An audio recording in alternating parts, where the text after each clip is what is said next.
The internet is killing hip hop.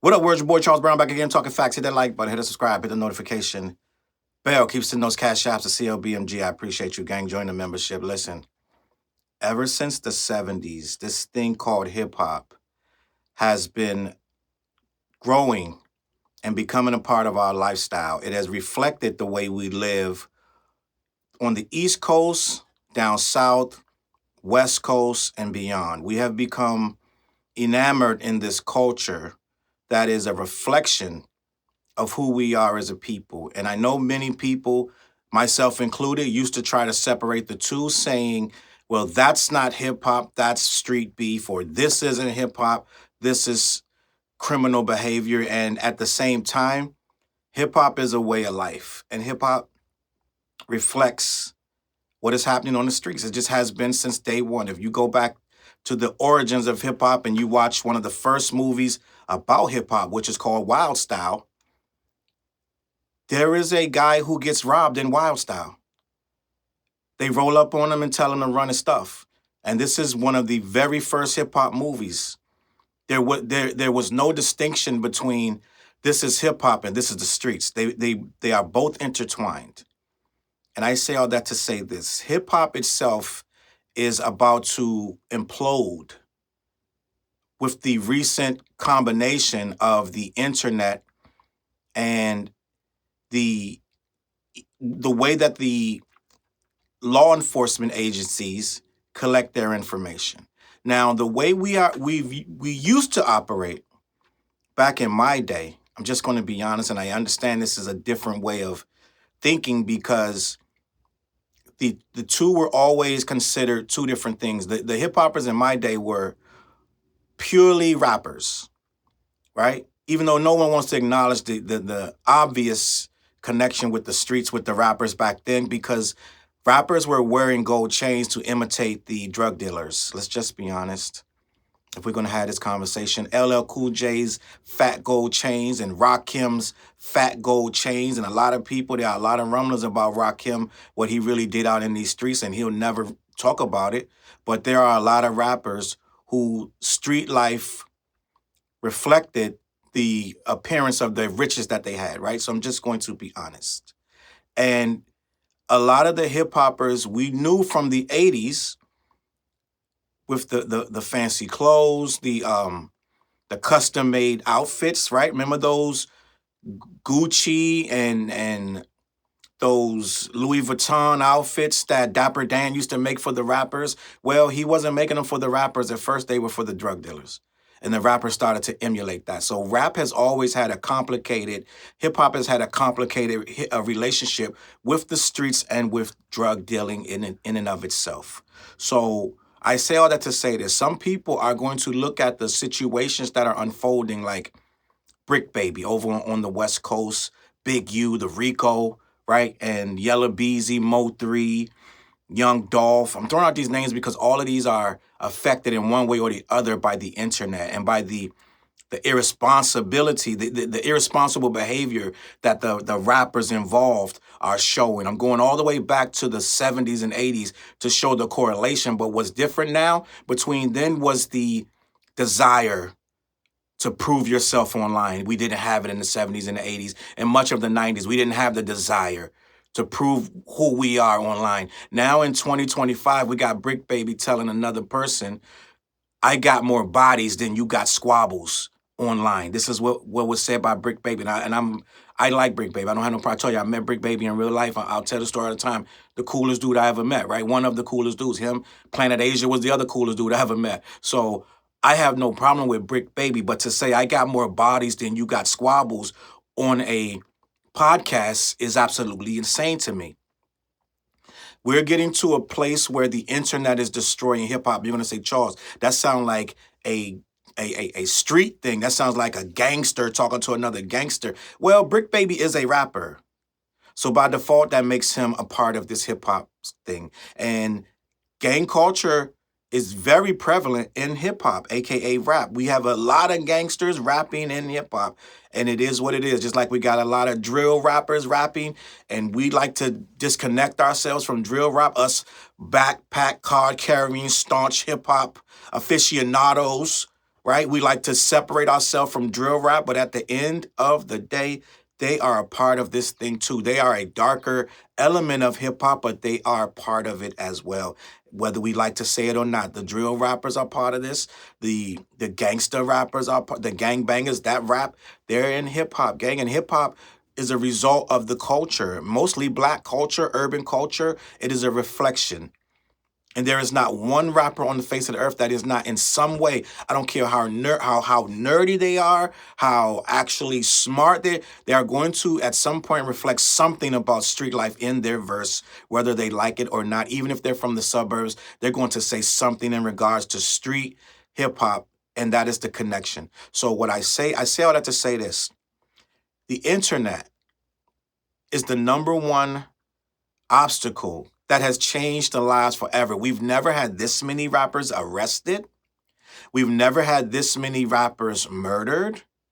We've never had this many rappers accused of murder or being suspected of murders because of things they put on the internet, right? We just had Sauce Walker get shot, right?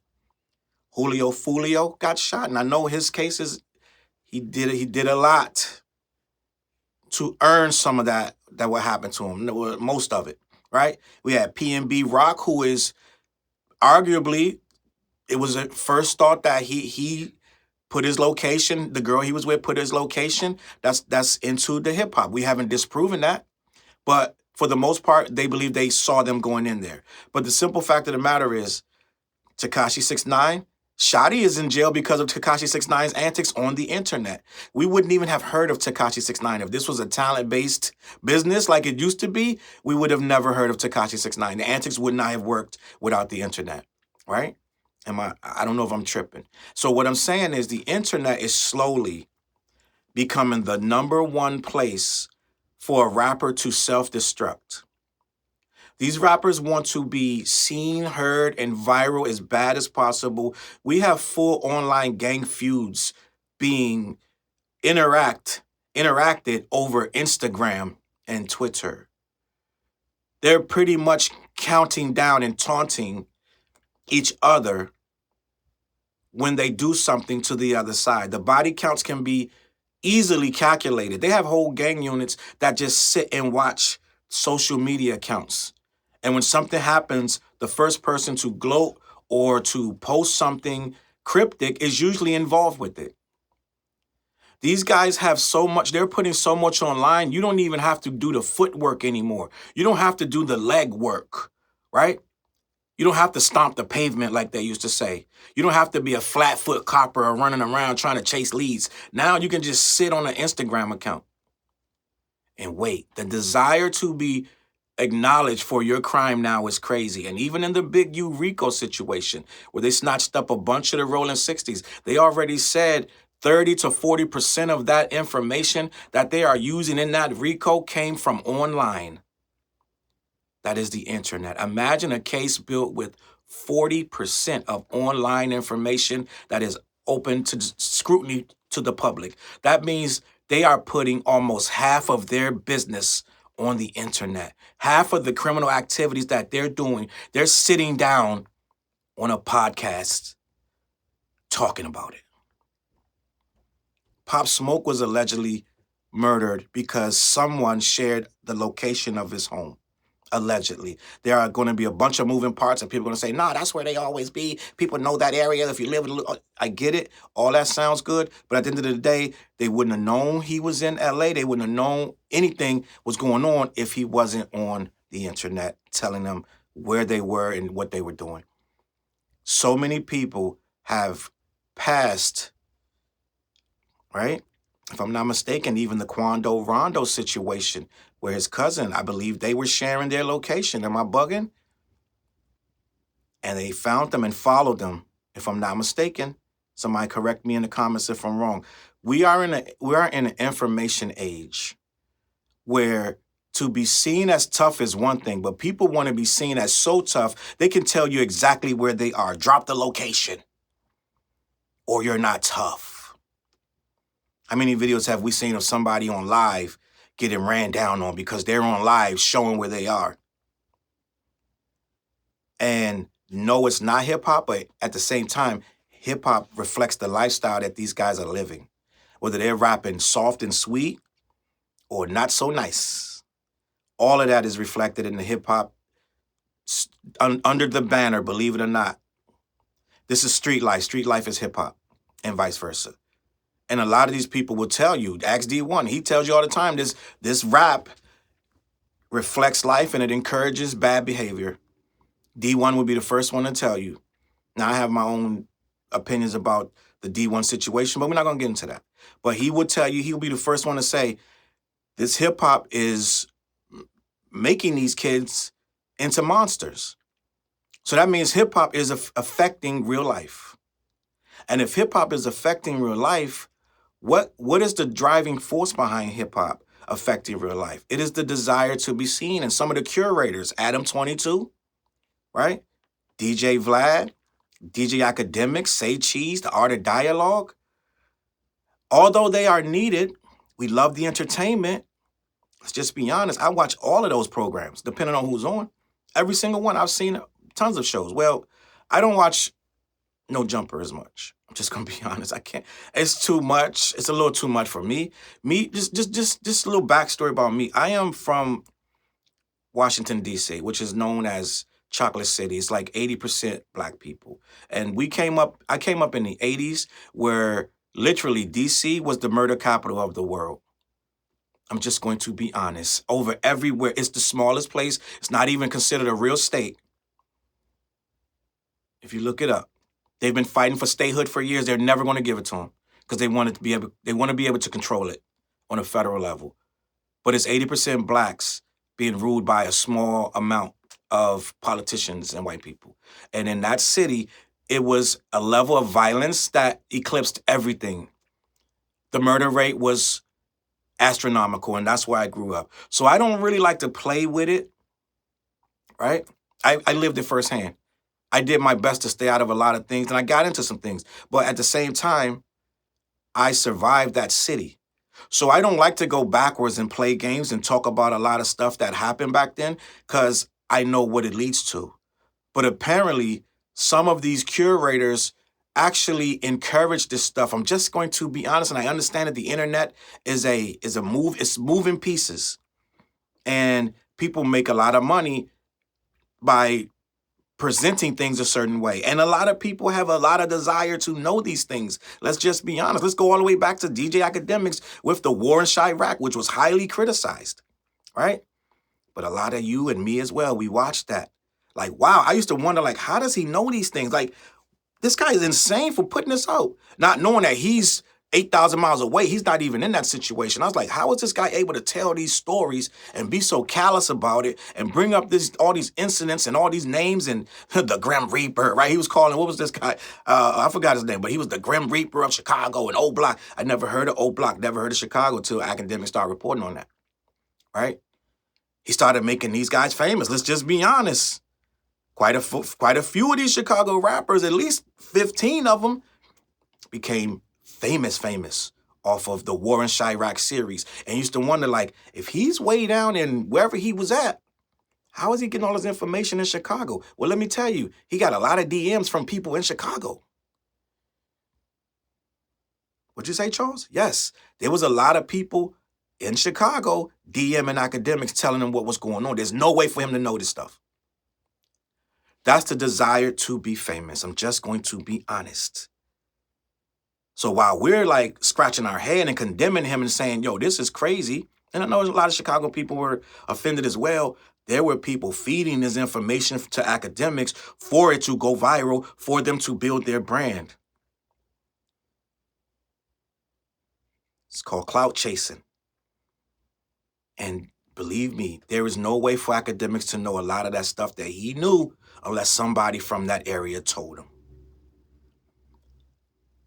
We've entered a different world. When I was in the 80s, they had so many rules. It was so many rules. They were like, listen, when you on the block, wear dirty clothes, look like a bum, don't look rich out here. Don't pull up in nice cars, drive your hoopty. If you was really about that life, you had a nice car and you had a hoopty. You never wore your gold out there. You never wore your jewelry. You never had big stacks of cash on you. It was different. It was different. A lot of rules. And if you did all that, you was hot. Like, yo, he too hot. I can't, they wouldn't stand next to you. It's just a different world I'm from. Now, they got stacks. They got 30 racks in a stack holding up to the ear on the internet. Imagine how crazy that looked to an old school hustler. I just saw somebody just got robbed and shot for the same stack that he put online. A few minutes later, they came and got him. That happens all the time. Imagine how crazy that sounds to a dude like me from the 80s. We had so many rules, gang. You wasn't sitting there talking on the phone like these guys now. They got wiretaps of these guys talking on phones. We learned back from before the wire even came out. We knew, don't talk on the phones, use burners. These guys are different. They'll use their regular cell phone and type on Instagram. Look what happened to Casanova. He's on the Instagram. He's putting all the business in the Instagram DMs. Allegedly, right? And they went through his DMs and found evidence. He's in there for stuff in his DMs from Instagram. Not to mention some of the posts that he posted up that clearly was showing his affiliation to certain things that were not they were not beneficial to him to be involved in. So all of this stuff revolves around the internet and hip-hop desire to look cool. Back in my day, you had to have the magazine, The Source or something, come take pictures of you for you to be a really cool rapper. And you had on all your gold, or you would end up on one of these shows, right on, or whatever they had going on, Rap City and The Basement and MTV Raps. You would do that. But you didn't want no police having pictures of you. It's different. Now, these guys know that the police are watching. I'm sure Big U knew the police were watching when he went on that movie set and said, if you guys don't check in, we're going to check you in. We're going to come through and grab all your equipment. If you check in, it's good, which means allegedly checking in allegedly means if you pay me, your movie is good. Your video is good. If you don't, then your video might get ransacked. Big U said that now he's facing a lot of stuff he's facing a lot of charges. And a lot of the stuff that they're charging him with, they have video proof to back it up. And this video proof shouldn't be available to my eyes, but somehow I just watched some of it the other day, at least 3 or 4 videos of Big U incriminated himself online. I saw Brick Baby incriminating himself online several times, which I was stunned. I'm just going to be honest. A lot of these guys that we're talking about do the most. Sauce Walker does a lot of stuff to draw attention to him. And I'm just going to be honest. I'm actually surprised Sauce Walker moved with such impunity for so long. I'm just going to be honest. Because Sauce Walker showed a lot of money, a lot of cars, and a lot of times that leads to the worst case scenario. P&B Rockers in a Waffle House in the worst part of town. People that live there don't go there. Unless they really, really live there. I'm talking about gangsters from other parts of LA. They were like, yeah, I would never eat in that particular Waffle House. He's in there with his gold on, his jewelry. It's things that we got to start thinking about. It's things that we have to start thinking about. And the curators of this stuff, like I said, we love the entertainment. We watch it. We turn on Adam 22, DJ Vlad. There's an issue with this stuff because it's getting irresponsible, right? I can't remember the guy who he killed, but he's laid up on Vlad's couch with stacks of money talking about how he shot this guy in self-defense and murdered him.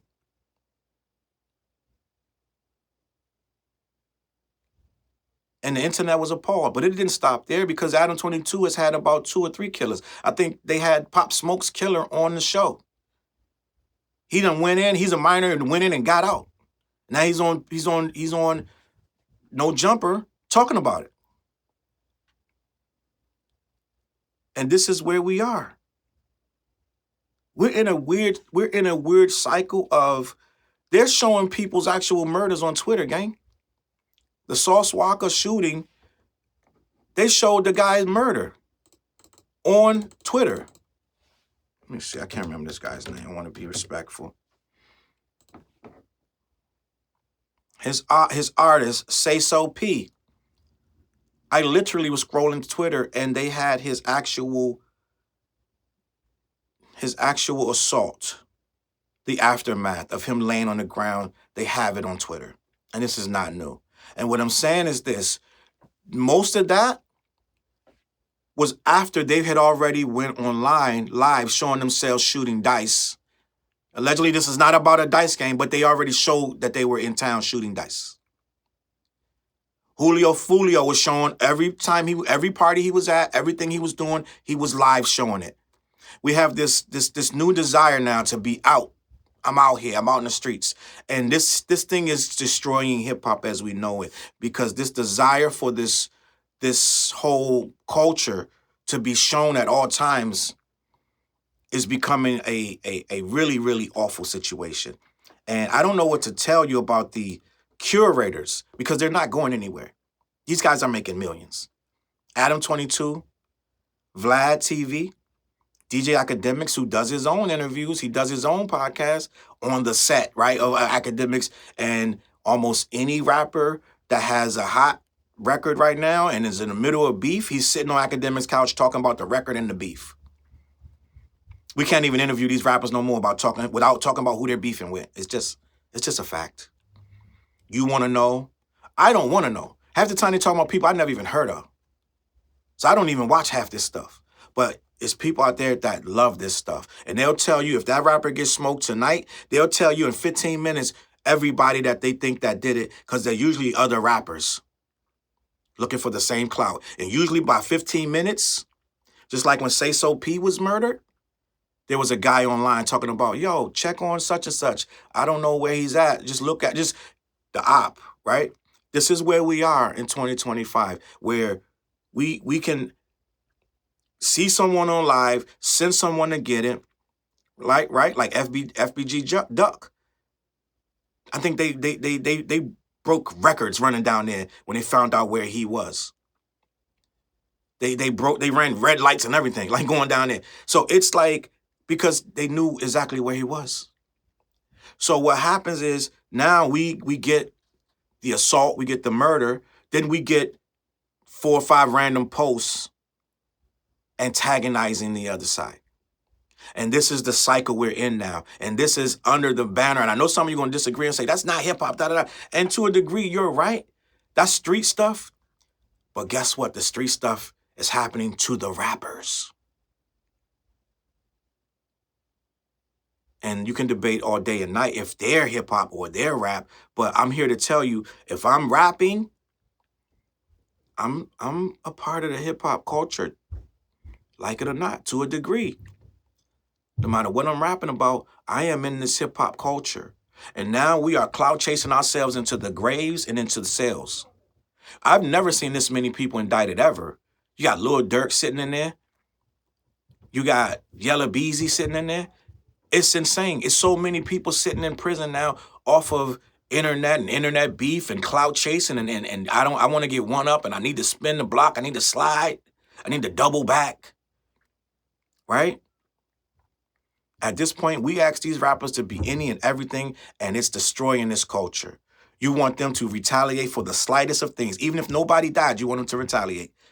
Well, guess what? Them retaliations eventually lead to murder. And then someone's indicted, and the rappers aren't doing it, they're doing them in almost the dumbest ways ever. They just hiring that man and putting a gun in his hand. The man don't care. He's back online after he did it, showing stacks of money on the ground because he got paid in cash to do a murder. And they almost always get caught. I want you to tell me, when you've seen a national rapper, a rapper that is prominent, right? Pop Smoke, PNB Rock. I want you to tell me, XXXTentacion, I want you to tell me how many of them are unsolved. Young Dolph, how many of these unsolved? So they send these guys on these crash out missions and then they get caught.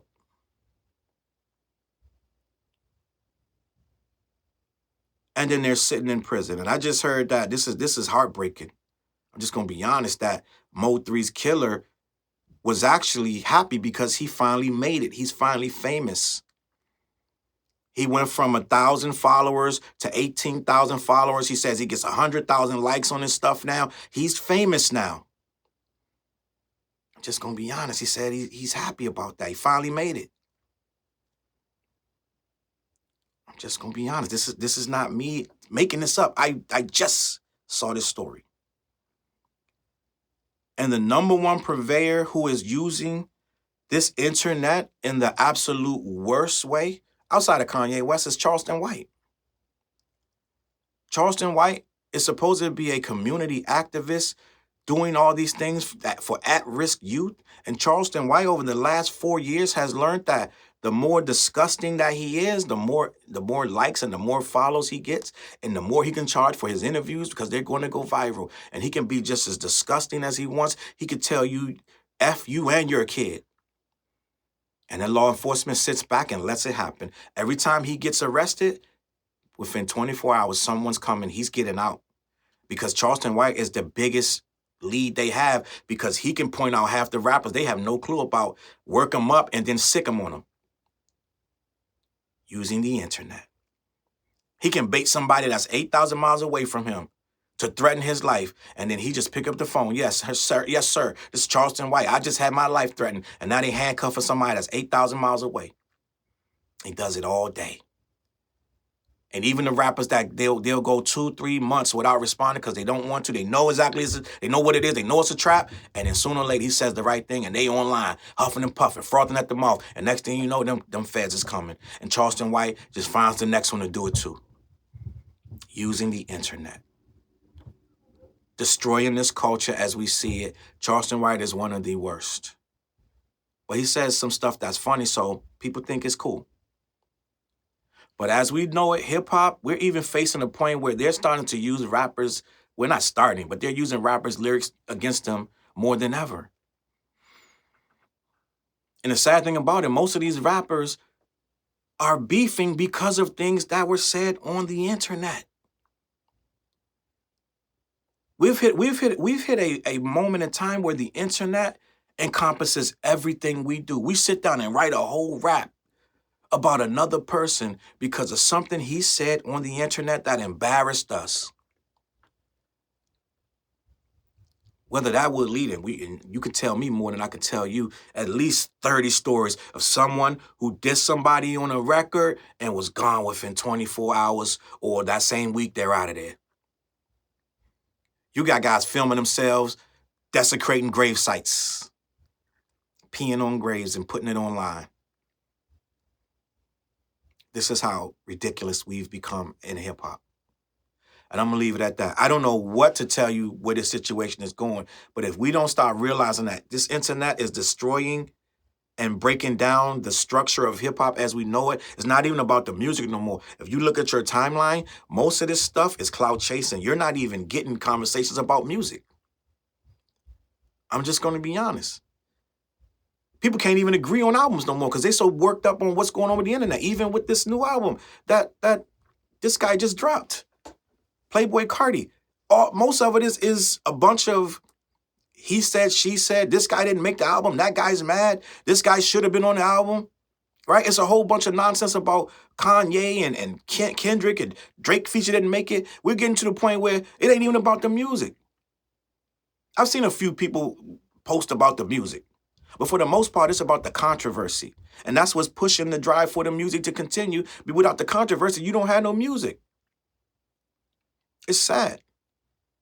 It's sad. And the narrative is now that we are a foolish people who do stupid things to be online. And I think we need to start to really reverse that narrative and start to understand who we are. We're bigger. We're smarter than this. And we don't need to prove it online at the detriment of our lives, our personal safety, and our families. We're going nowhere fast, gang. I'm just going to be honest. We're in a circle of destruction and chaos until we learn that that phone is the difference of life and death for some of us. It ain't never going to change. And we're going to be beholden to this forever. Let me know what you think in the comments. CLBMG, hit the like button, hit the share button, subscribe to the channel, join the membership. I'm gonna catch y'all on that flip side. Peace. Look, mission impossible to drop a few lines without dropping old times when Southern Hill was still a gold mine. When pistol grips was my shit and I sold mine. When Alias was not a show and they told mine. CLB.